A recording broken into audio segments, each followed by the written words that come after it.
I'm Dr. Eric, the fitness physician, where I talk about all things related to hormonal fitness, muscle medicine, and much more. So I'm going to talk a little bit more about the gut, and I've put many of my patients recently on a different supplement specifically for gut health, and I'm going to dig into this in the next couple of videos. But this is kind of an intro primer today. We're going to talk about gut health, the microbiome, and the immune system, and more. So basically, I think most people know this fact already, but over 70% of the immune system is located in the gut, right? All of the microbiota are integrally associated with this. Is that a word?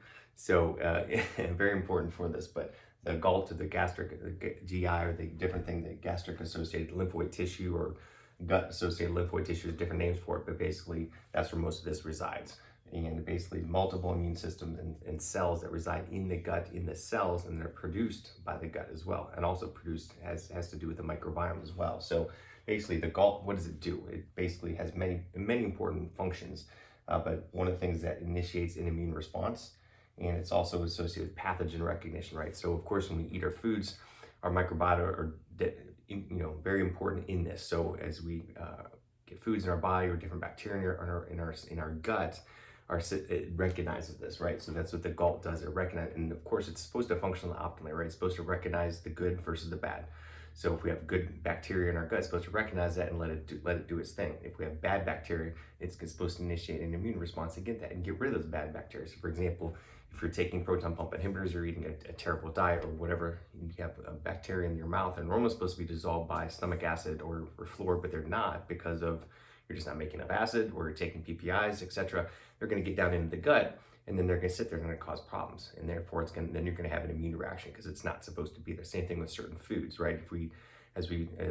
People, you hear about people all the time getting SIBO and leaky gut and all these different things. It's because the different foods that we're supposed to be assimilating and digesting and getting rid of are leaking through the gut barrier because of underlying inflammation or because of an imbalance in the microbiome or whatever reason. It's leaking out through the cells, and your body is recognizing it as a foreign invader, which it should, because normally it's supposed to be going right through or passing through and getting taken care of, but it's not, and it's leaking out and it's causing an immune reaction. So this is one of the things that it does. So the gall is associated with it. So these little all these different cells, which I'm going to talk about, recognize good versus bad, and it's supposed to function well. However, if there's underlying inflammation, a poor diet, medications, hormonal imbalances, whatever that might be, things go awry and things start getting out of whack. And that's also the importance of the microbiome having a proper balance of certain things. And that's why, again, the segue is where I'm going with this eventually, is that how we can modify the microbiome to get it to where it's supposed to be. But again, we're going to talk about this on a cellular level too, why this is happening.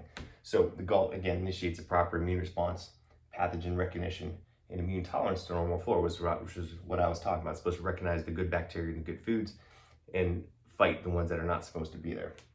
And so the gall has many cells that are associated with this, right? Many, I have too many to list here, but the Th cells, there's T cells and B cells. T cells, there's the helper cells, there's Treg cells, which kind of balance the immune system, keep it in check. There's B cells, which basically produce antigens and different things, or produce antibodies and produce immune cells to destroy invaders. It's a secondary reaction. There's cytotoxic T cells, there's macrophages, there's innate immune cells of the intestinal tract, and others. And all these things are supposed to fight, again, perform all these functions. Kill what needs to be killed, and then balance things out so we don't attack ourselves. Again, you hear about people with Crohn's disease, irritable bowel syndrome, because our cells are out of whack and they're attacking itself. It's attacking itself in causing inflammation, causing problems. So the Treg cells are not, they're not able to do their job and balance out the immune system. So it's a little going too far in the other direction. It's attacking too much. We want to attack what's supposed to be attacked and calm down and not attack our own cells, if that makes sense. So basically the link between the whole gall, what it does is the crucial link between local immune responses and the systemic immune response. So again, this is the whole gut-brain immune system link that we talk about in our cellular medicine teachings, is that, again, our systemic immune system is related to our local immune system, it's related to gut health, and affects the brain and everything else. So they're all interrelated. So, but again, this is the crucial link, right? Local immune response, the things I was just talking about, and how it can set off in a systemic immune response if it gets out of control.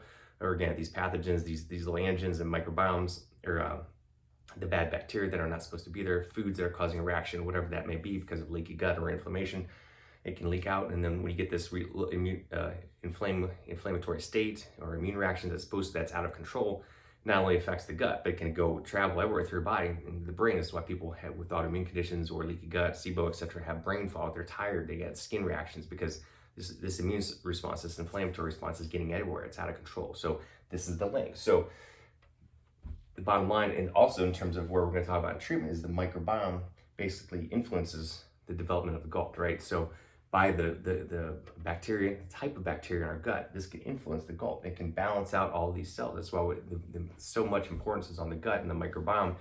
And we're still learning so much. There's still so much we don't know. But we're going to talk about in future videos how we can help this with different supplementation, different foods, hormone balances, peptides, etc. How we can balance this out, get the gut functioning properly, which of course is going to then not only enable a proper local immune response, which is then going to translate into a proper systemic immune response. We're going to prevent all these bad things from happening. We're going to kill the bad stuff and keep the good stuff intact, which is sometimes getting completely out of control. So anyway, so this is part one. We're going to dig into this a little bit more in future videos. I'll talk about a couple different things that I'm doing specifically with my patients to enhance their microbiome and enhance proper immune functioning. So hope you enjoyed this. Reach out to me let me know what you want to talk about, and to tag it, share it, and also reach out to me for any consultations. I'm doing telehealth consultations everywhere myself, and I'm also doing the ultimate health and performance optimization package with my partner Alan Gilbert. We're doing the dual consultation and a whole program together to completely enhance your body. Unlike anybody else out there, we're going to enhance everything top to bottom, treat things at the cellular level, hormonal fitness, muscle medicine, and much more. So we'll talk to you soon. Bye.